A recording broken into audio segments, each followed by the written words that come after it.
नेपाल, बांग्लादेश और भूटान, तीनों देश के जो हमारे कार्यकारिणी समिति है उनको भी निमंत्रण दिया गया है। और ये अधिवेशन जो है ऐतिहासिक होगा। जो आदि अनादिकाल से जो कर्मकांड की व्यवस्था हो उसमें एकरूपता आए, कार्यकारिणी समिति के द्वारा इस वित्तीय वर्ष निर्णय भी लिया गया है, तीसरा धर्म के रूप में स्थापित हो सके, तो आदि कर्मकांड को बचा के रखे हैं। हिंदू धर्म के लिए बीजेपी सरकार जो है काफी सहयोग करती है प्रचार प्रसार में।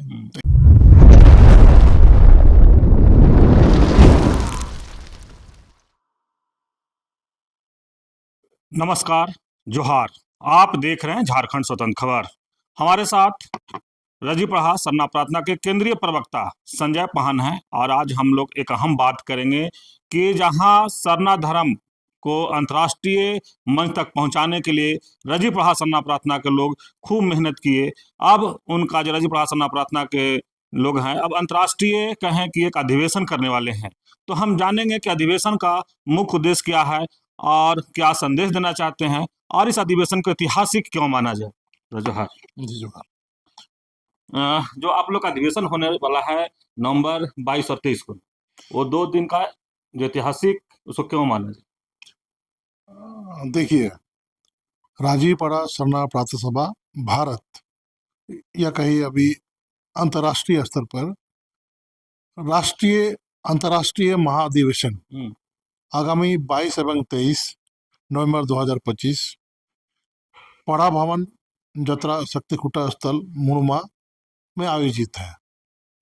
इस बैठक में भारत देश में जिन जिन प्रदेशों में हमारी कार्यकारिणी समिति है, प्रदेश स्तर पे, जिला स्तर पे, प्रखंड स्तर पे और गांव स्तर पे सभी को आमंत्रण दिया गया है। साथ ही नेपाल, बांग्लादेश और भूटान, तीनों देश के जो हमारे कार्यकारिणी समिति है उनको भी निमंत्रण दिया गया है।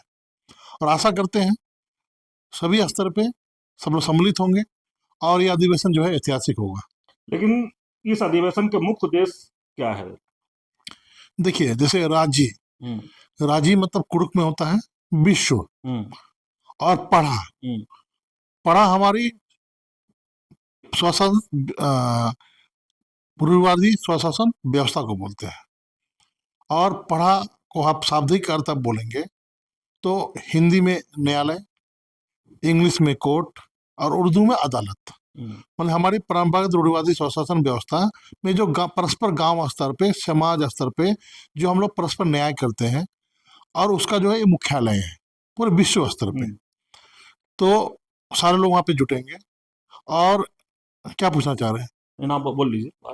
तो आगे जो है इसमें जो है हमारा अभी जैसे हमारा जो वित्तीय वर्ष 25-26 में हमारी जो योजना ली गई है, उस योजना के तहत हम लोग जो है आपकी जनगणना 2 करोड़ सरना जो पूरे राष्ट्र स्तर पे जो चल रहा है, इसका समीक्षा होगी। और युद्ध स्तर पर इसे, चूंकि अप्रैल 2026 में जनगणना, जातीय जनगणना शुरू होगी, बहुत सारे राज्य में, सुदूर राज्य में शुरू हो भी गई है, तो इसके लिए हमारे जीरो लेवल, गांव लेवल पर जो पदाधिकारी, प्रखंड स्तर पर जो पदाधिकारी, जिला स्तर पर जो पदाधिकारी और राज्य स्तर पर पदाधिकारी कैसे कार्य कर रहे हैं, इस पे हमारी चर्चा होगी। लोग सरना धर्म कोड को वैश्विक मंच पर कैसे ले जाना चाहते हैं, क्या सरना कोड इसका पहला कदम है। नहीं, देखिए, आज सरना समाज में धार्मिक जागरूकता, अपनी रूढ़ी और प्रथा, जीवन से मरण तक जो कर्मकांड होते हैं, जैसे जन्म संस्करण, आपका छठियारी संस्करण, उसके बाद विवाह संस्करण, उसके बाद मृत्यु संस्करण, उसके बाद गांव के पूजा पद्धति, या फिर आपके पर्व त्योहार कैसे कर्मकांड कैसे पालन करते हैं, उस पर सारा चर्चा परिचर्चा होती है, ताकि हमारी जो आदि अनादिकाल से जो कर्मकांड की व्यवस्था हो उसमें एकरूपता आए, लोग आदान प्रदान करें। और हमारे जो आराध्य देव हमारे गांव में, जो हमारे धर्मेश, मारंगबुरु, सिंहबोंगा, आदिशक्ति, चलायु, कुछ हम लोग आराधना करते हैं, तो उसका विषय में चर्चा परिचर्चा होगी। साथ ही युवा पीढ़ी को इन सब विषयों में जानकारी देना। उसके बाद हमारी राजीपड़ा सरना प्रार्थना सभा कार्यकारिणी समिति के द्वारा इस वित्तीय वर्ष निर्णय भी लिया गया है कि देश स्तर पर हम लोग शैक्षिक स्तर पर काम करेंगे, शिक्षा पे काम करेंगे, स्वास्थ्य पे काम करेंगे, साथ ही आर्थिक मापदंड, हमारे जो आर्थिक स्थिति है उस स्थिति पे हम लोग चर्चा परिचर्चा करेंगे, और पूरे देश में कैसे हम लोग नीति बना सके अपने स्तर पे कि सनातन धर्म का प्रचार प्रसार हो, और जनगणना में हम इतने बड़ी संख्या में हैं तो कैसे अपने सीमित संसाधनों का उपयोग करते हुए हम जो है जनगणना में कम से कम 2 करोड़ का तो पूरा करें ही करें।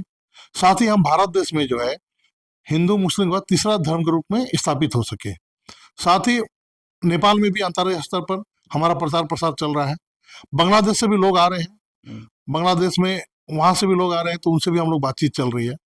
बांग्लादेश में भी कैसे हो, भूटान में भी कैसे हो अंतर्राष्ट्रीय स्तर पर, इसकी हम लोग वहाँ पे चर्चा परिचर्चा करेंगे। आज जब आदिवासी समाज अलग अलग धर्मों में बंट रहा है तो यह अधिवेशन एकता का नया रास्ता कैसे बनाएगा? देखिए, अभी एक ही रास्ता बची हुई है, राजीपड़ा सरना प्रार्थना सभा, जो सरना की प्रकृतिवादी पुरखों का धर्म को बचा के रखी है, और ये सब विदित है, सब लोग जान भी रहे हैं। हमारे धर्म बहन, हमारे धर्म भाई निस्वार्थ भाव होकर गांव-गांव में, डर-डर में प्रचार प्रसार करते हैं, और अपने जो पुरखे का जो नीति सिद्धांत और जो कर्मकांड, रूढ़िवादी कर्मकांड को बचा के रखे हैं, जिससे कि हमारा समाज फले फूले और जो है हम अपनी विरासत को बचा के रखें। और एक बात है कि जिस तरह से आप लोग डेट कब कब कर रहे हैं वो लोगों को बता दीजिए।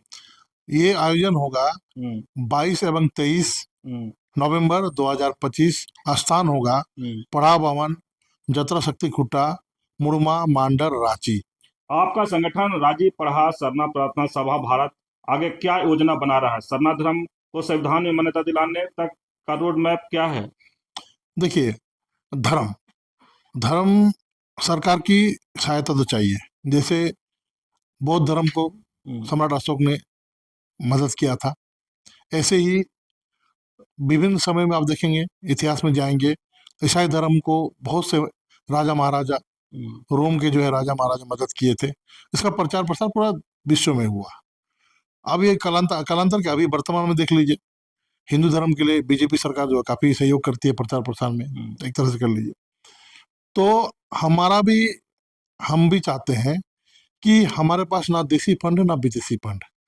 ये सरना का अलग जगाने वाले हमारे जो धर्म बहनें, धर्म भाई और हमारे जो अगुआ जो निस्वार्थ भाव से धर्म के अलग जगाए हुए हैं, उनके साथ कैसे कोऑर्डिनेशन बना के हम लोग जो है भारत सरकार को, देखिए, दो जनगणना में अगर वहाँ पे है हिंदू मुस्लिम सिख ईसाई बौद्ध जैन के अलावे अन्य है, अन्य में अगर हम लोग अलग से गांव-गांव में युद्ध स्तर पर जागरूकता अभियान, देवल लेखन, सोशल मीडिया के माध्यम से प्रचार प्रसार, जैसे इलेक्शन में चुनाव में करते हैं लोग, ये हमारा चुनाव ही समझ लीजिए।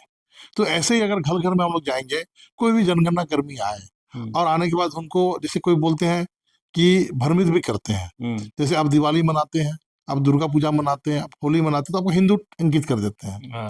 जैसे आप बड़ा दिन मनाते हैं, ईसाई कर देंगे, ईसाई बहुल गांव में। तो हमारे लोग अनजान होते हैं, हमारे गांव सिंदूर गांव में बहुत लोग पढ़े लिखे नहीं होते हैं, तो दूसरे धर्म में अंकित हो जाता है। इन सब त्रुटियां ना हो, इसके लिए उस राष्ट्रीय अधिवेशन में हम लोग बाकायदा सारे हमारे जो कार्यकर्ता आएंगे, हमारे पदाधिकारी आएंगे, हमारे सदस्य आएंगे, उनको हम लोग समझाएंगे कि आपको गांव में किस ढंग से करना है। और हमें पूर्ण विश्वास है कि इस जनगणना में हम लोग जो है, पुनः मैं कह रहा हूँ, हिंदू मुस्लिम के बाद सरना ही तीसरा धर्म होगा, ईसाई चौथा में चला जाएगा। जी, आप सुन रहे थे रजी प्रहार सरना प्रार्थना के केंद्रीय प्रवक्ता संजय पाहन जी की बात। और हम लोग जो कह रहे हैं रजी प्रहार सरना प्रार्थना भारत का जो ऐतिहासिक अंतर्राष्ट्रीय सम्मेलन जो होने जा रहा है, उसी को लेकर के बात कर रहे थे कि उसमें मुद्दा क्या होगा, क्या लोगों को कैसे समझाया जाएगा।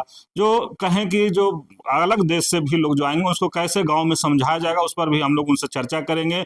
और जिस तरह से कहे कि अगर बीजेपी हिंदू में जिस तरह से जागरूकता फैलाने के लिए खर्चा करता है, तो हम लोग के तो ना विदेशी फंड है ना देसी फंड है। हम लोग अपने स्तर से चाहते हैं कि गांव-गांव में आदिवासी समाज को कैसे समझाया जाए, सरना समाज को कैसे समझाया जाए।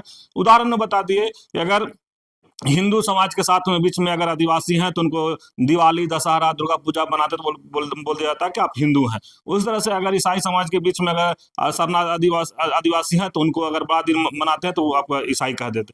तो इसी तरह से करें, गाँव-गाँव में लोगों को कैसे समझाया जाए, कैसे जागरूक किया जाए, इसी के लेकर के ये अधिवेशन, अंतर्राष्ट्रीय अधिवेशन किया जा रहा है। और आप सुन ही लिए कि किस तरह से उसमें चर्चा होगा, वो बता ही दिए संजय पान जी। तो इस तरह की खबर को देखने के लिए आप झारखंड स्वतंत्र खबर से जुड़े रहिए। जोहार, नमस्कार।